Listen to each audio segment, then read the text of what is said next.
Hey, dude. How are you? I'm good. I had a good night's sleep last night, so I'm feeling better. You How look about you? rested. You You look sleeping rested. good? Yeah. I'm sleeping better. Yeah, definitely sleeping better now that sleeping better. I had a pretty good night last night too. So I had like good 8 hours, good full rest. Except my cat was really extra cuddly, which is cute, but also annoying because it kind of woke me up a few times. But anyway, Yeah, dude. first world So problems. we have we have a cat also and the baby, Yeah. and yeah, the cat. I swear to God, more problems with sleep with the cat. Yeah. I think some days at 4 in the morning she decides she's hungry, and it's just like, what the fuck? Yeah. Why? Yep. Yep. Anyway, how's it been going? How's launch going? Day number 2. Good. It's been really interesting so far. So we've only sent out we sent out a small number of invites so far, because we ran into a couple issues, which is the whole point of doing the invite only, and we fixed most of them. There's a couple more things, so probably next week we'll go live. What's been interesting is we've had a good number of paid signups so far. I mean, relatively small percentage as usual on day 2. So just so everyone knows, like you can start Basecamp for free. You get a free Basecamp, and only when you want to make your second one are you asked to pay. What's been very interesting is the mix.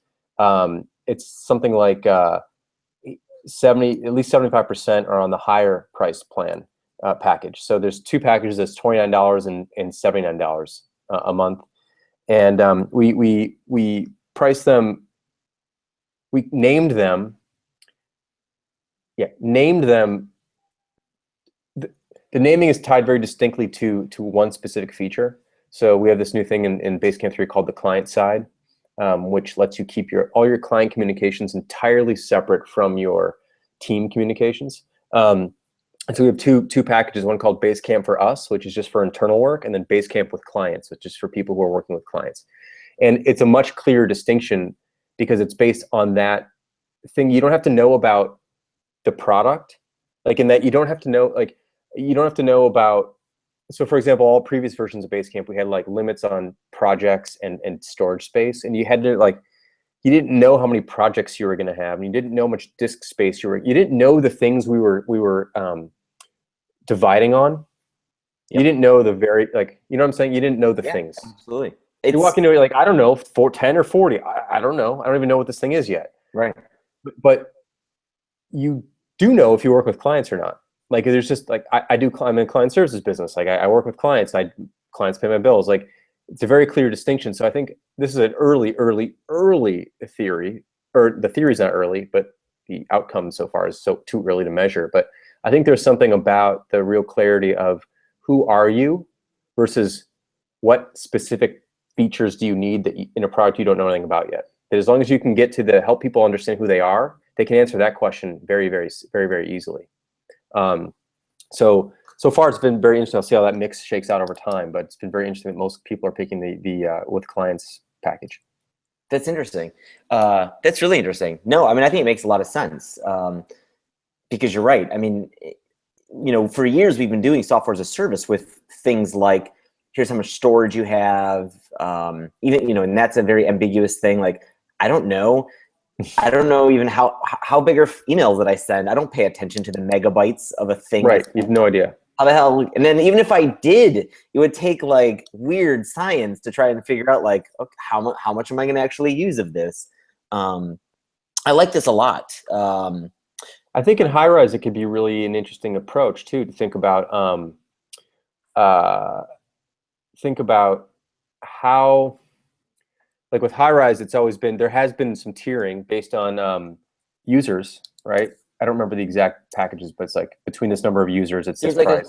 So there's like a solo plan, which is right. The one user can do some deals, basically a Yep. freelancer. There's like a basic plan, which is the next kind of tier. There's similarly priced. I think it's like 2 to 6 users. Yep. So it might make more sense to think about what types of people, who are the types of customers you have, and how can you price it around that? So if it's like big sales team version, unlimited deals or something, right? Like just need to track communications. I don't know. No, not selling, not in sales, or I don't know what it is, but like for Basecamp, it was like Basecamp for us and Basecamp with clients. Like that was I mean, we went back and forth to figure out the names, but that was like became a very clear distinction, use case distinction that we were able to price on and align up the plan, the packages in that way. It'd take some thinking too with high-rise to figure out what those might be, but there might be clearer matches. Maybe that's interesting. Yeah, maybe, I don't know. Right? Maybe. No, yeah, no, but I like the train of thought. We did one of the first projects Ren Lanier, lead designer at High Rise, took on coming year was really just interviewing a bunch of customers and seeing like what they do and what they're doing with the product. And she drew out these personas, and like we do have some clear distinctions. There's quite a few people that fit into this bucket of they're small business owners. They just started a business. There's only like a handful of people working there. Everybody kind of does, lots of the same stuff. There's not necessarily a sales team as much as like we have a team of 5 people and some people do sales and I got to do a lot of stuff as a business owner. I'd love to just have a tool to track this. And then there's some people who are like, I manage a sales team. They're very, very specific in that role. Everybody's a salesperson, and they talk with like a sales lingo versus, hey, I own a little company. I don't know but you're right though. Like, yeah, maybe it just means like unlimited deals. Yeah, maybe there's some other stuff that falls in there. I don't know, but that's good. I like it.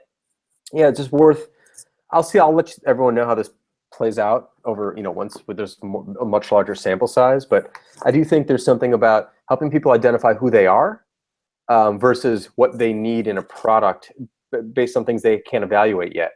Yeah. Like, I don't know how many deals I'm going to need. I don't know, because I don't know what a deal is. I know what a deal is, but I don't know what a deal is in terms of what High Rise thinks a deal is. You know what I'm saying? Like, how does High Rise classify a deal? Might be a different state, different thing than how I classify. So I don't know how I need them in terms of how you define them, but I know how I need them in terms of I define them.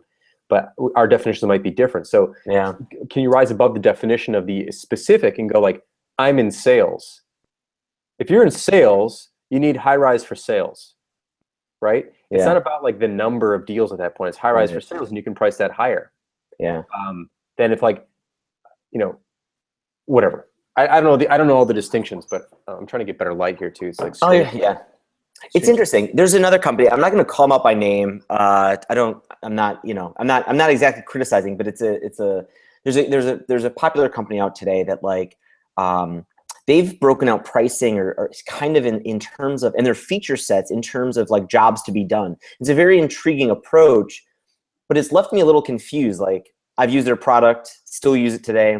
Yep. And like, but their feature sets fall into like, I've got this job to do or this job to do. And it's weird to me because it's like, well, I have all of these jobs, or I don't really know because I do some of all of these things. I mean, I'm a huge job. Right. Am I going to pick the wrong one? But this felt weird to me because, yeah, it felt like, well, I want to do all of these, maybe not at the same time, but like, I'm not quite sure why I would not want to do that one. But I also don't understand why doing all of these at the same time costs a lot more either. It was weird.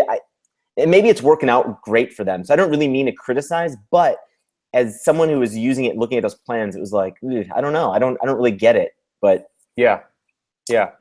So I like your approach though, because it's not really confusing. Like, you either have client services or you don't. And so it's great. Like, there's really no question about like where you fall, which one of these things you should be looking at. Yeah. And that is actually the only distinction between the two packages at this point, which is that one particular feature. Yeah. And what's interesting is we learned a lesson early on with Basecamp Classic. So with Basecamp Classic, we had time tracking, and time tracking was the main upgrade driver for a significant portion of our business early on. And it wasn't the number of projects you create, and it wasn't disk space. It was, I need to track time because I have to like justify costs to a client. Like, I have to justify costs to someone, or I have to justify costs to my boss, or whatever it might be. It's like I have to justify costs, and that is high priority for me as a manager or whoever I am. So I need that one. Like, I need that one. It's not that I need to track a certain number of hours. It's not even about the number of hours. It's just like I have to track my time because I have to prove it to someone else. But that still wasn't quite as clear as I think what we have now, which is like, internal team, like for us or with a client. And by the way, we worked on these words a lot. So it's like, it's not Basecamp plus clients, or like, it's not Basecamp client edition. It's Basecamp with clients, because you're working with them. And I think that helps too. It's like for us or with clients, like they're even more distinct, because it's not just us client. It's like you could have Basecamp internal edition and Basecamp client edition, but it's like, it just feels like more natural to say for us or with them. At least this is the thinking. We haven't A/B tested that, but that's the feeling. So anyway, No, it's good. yeah. So we'll see how it shakes out. But it's been cool. I'm feeling good. It's exciting. Cool. Anything else that's kind of coming? I mean, anything else you kind of feel like you've learned over the past couple days? Yeah. We had some clunky invitation flows that were just like one step too weird. And it's funny, we looked at them before and you're like, yeah, it's fine, acceptable, it's fine. And then like you go live and you're like, this doesn't feel quite right. So we're making some changes there. We've removed one step, and then or not actually removed a step, but we're like rephrased it in a way. And then we also are looking at doing some better federated logins. So like we have Google support, but we want to support Facebook and Twitter and a variety of other services too. So just and then do some auto detection. So if you enter a Gmail email address, like we know that you have a Google account already, so we can just push you through that flow instead. Right. So some of that stuff we need to optimize now. They're not deal breakers. We can launch publicly big without those, but we want to get to those soon. So we just had a long discussion about some opportunities there. So we're looking into that. We also want to be able to offer monthly and annual versions of all the packages we offer, and we just didn't get the annual versions out in time. Our systems weren't built to handle that. We'd never offered annual by credit card before, and we thought it would be simpler, but it just wasn't. So anyway, we're going to get that fixed. I think by today or tomorrow that'll be working. So then we can offer that option as well. Interesting. And trying to think about the other things that we have learned. Oh, the other thing that's fascinating is just seeing responses to things that you weren't expecting. That are the I don't know if we talked about this. I gave this talk. I don't know if I talked about this on the show. I forget now, but I gave this talk at this doula/midwives conference. And right, yeah. I think we've mentioned it, yeah. I demoed Basecamp 3 for them, and the audience flipped out in a positive way, when I showed that you can drag a document into a folder. Like, they just flipped out. And for me, I was like, whoa, I was not expecting that joke to land. If I was a comedian, like you write material and you go out on the club scene and you test out your material, and sometimes like a joke lands that you like, whoa, did not think that was going to be the hit that it was. And that this feature specifically, it's very cool, but I didn't think it'd be the hit that it was. And so what's neat is when you finally get people out there in a bigger number of test users, like hundreds, you start to see the things that people that resonate with people. And so like the work can wait feature is clearly resonating with people. I think the folder organization, I've heard that from a few people. I think the other thing that's been huge is automated check-ins. We actually renamed a feature. We had a feature called automatic questions, which we renamed to automatic check-ins. Yep. And that was an interesting thing, because as I was writing up the marketing site to explain the feature, I kept being like, you can use this to check in with your team. You can use this to check in. And I kept calling it check-ins, and then the feature is called automatic questions. And I feel like, yeah, you can still ask generic questions that aren't check-ins, but it helps to focus. Like Basecamp can help you check in with your team is a lot more valuable. You ask your team questions, and it's just it's a word, simply a word change, but it helps to focus. So I think that, and I'm hearing back from people saying like, that's really cool.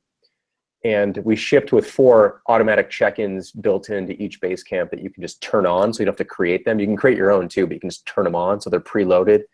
And I think that's something we're going to promote some more. And anyway, learning a lot every day. It's cool. That is cool. Your camera might be frozen on us. Oh, is that right? Maybe, I don't know. You look frozen to me at the moment. I'm not acting frozen. Oh, here we go. Okay, is it back?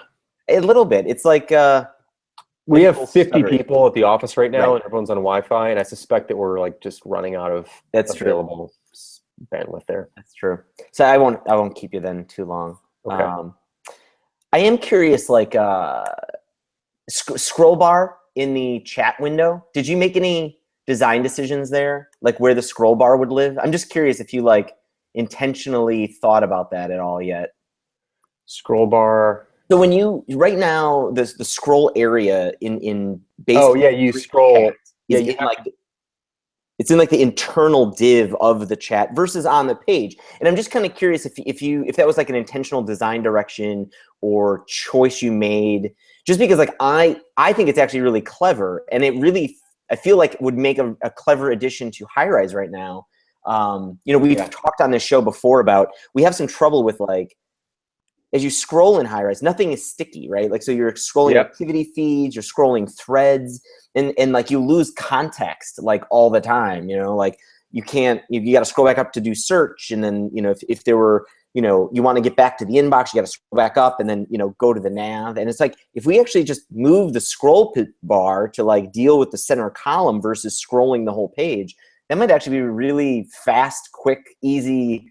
We don't have to make, we don't have to deal with like sticky divs and all this crazy CSS JavaScript shit. Like, I don't know. That's interesting to me. Although I don't, anyway, I'm curious if you actually made some choices there, if it was just kind of like a well, it just kind of fell into place. We did. So we looked at both versions. One version being that the page, like the whole, you can basically scroll anywhere. Yeah.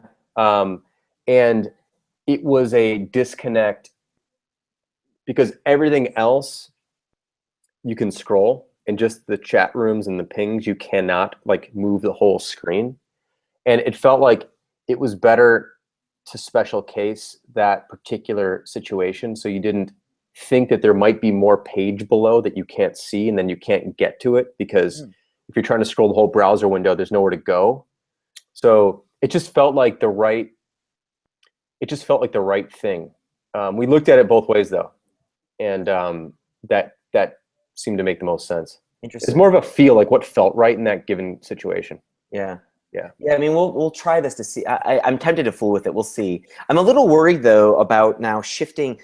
It's such a weird little detail, right? A scroll bar. But now I'm worried about, if we do move the scroll position, you'll have to have your mouse right on the activity feed in that div to do the scroll. Like, is it going to fuck with people? Like, are people all of a sudden going to be like, whoa? I don't think you guys should make the change, because the difference is that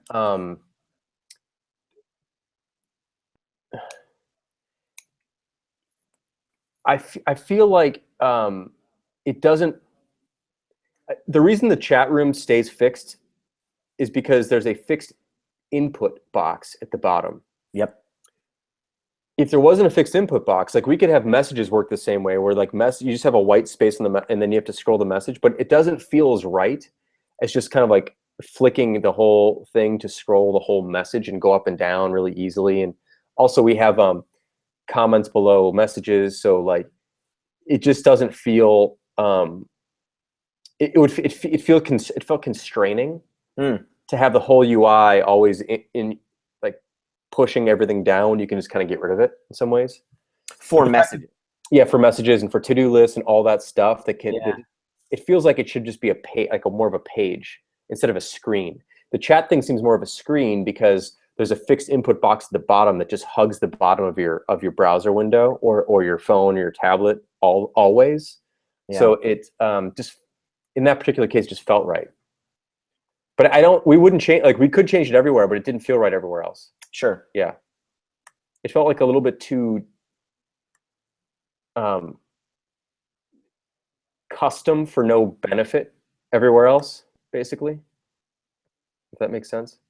Maybe. Like it breaks the expectation, I think, of a web page. Right. You could say, like, because we wanted to make Basecamp, like the web app should be a web page. Like I don't like these extraordinarily appy web apps.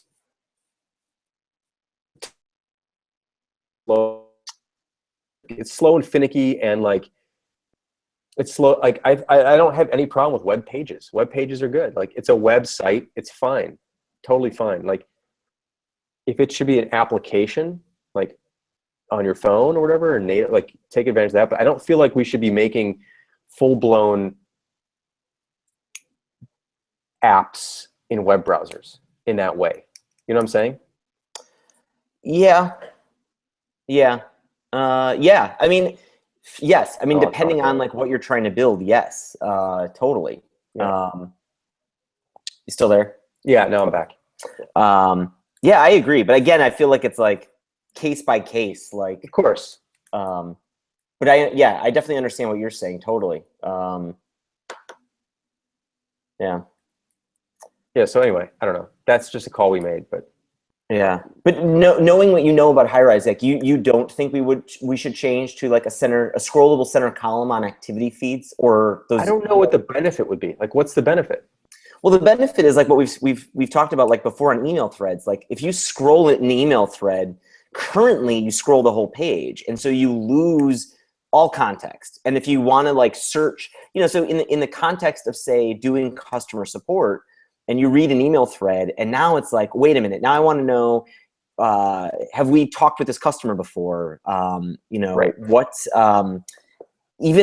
So like there's even a situation where like, oh, I want to go search to see if I've had previous conversations with this customer, or I'm not even ready to answer this customer yet. I want to go back to the inbox or go do something else. I'll come back to this, or even make a new task. All of a sudden now you've scrolled to the bottom of the page. You have to go all the way back up to like do things. And you and I have talked about other solutions to this. Like this isn't the only solution. We could start trying to like compress the thread, kind of like what Gmail will do. Yep. But even that is like, Still could get long, yeah. could get I don't know long. if, like the whole interface needs to stick around, as maybe what I'm thinking. Oh, that might just be the simplest version of it.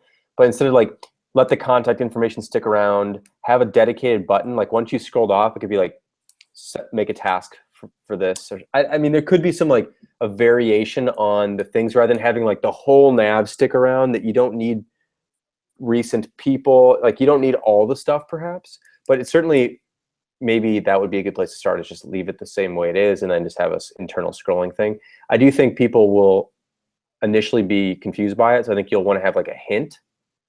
You just want to have a hint. Right. Because I do think it screws with like how you expect it. Because like all of a sudden, like people have been used to for years scrolling on the outside. Yeah. So I'm not totally sold on this. So it's like you're right there. Like I feel like it would need a hint, like, or people would be like, I can't scroll this thing anymore. Yeah. Yeah. All right. Yeah. So anyway, that's my take. Yeah, but I have fooled too with like what can be sticky. Like there does seem like there should be some stuff that could also stick around, but then it's like a little bit more of an engineering feat. Yeah, because then you've got like a totally separate. Like you've got like three interfaces. You've got the one you land on, the one you scroll on, and like all that. When you can just have two, or one, which is like the interface, and then just like the white area scrolls and fixes everything else. Yeah, I don't know.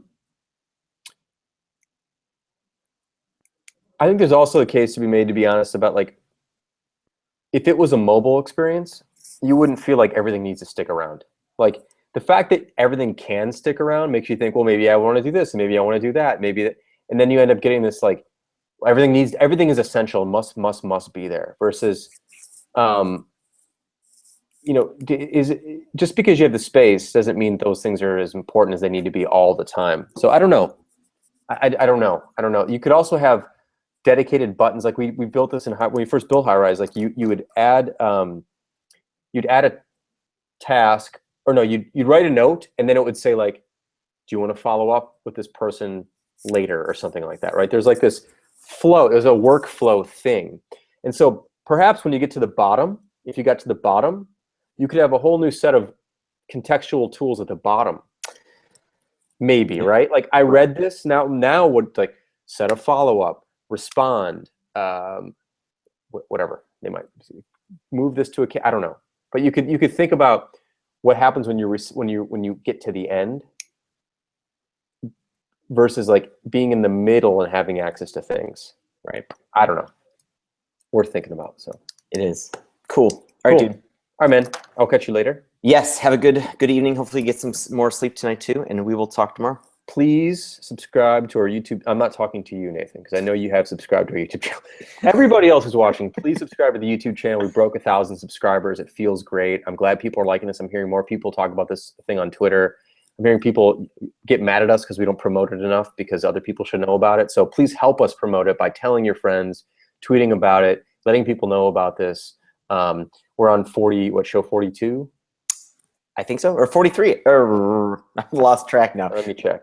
Might We be are in 44. 43. Today's Okay. 43. So 43 consecutive work days. And this has been really fun. So please help us get the word out, and subscribe to the channel if you haven't already. And we will talk to you soon. See you tomorrow.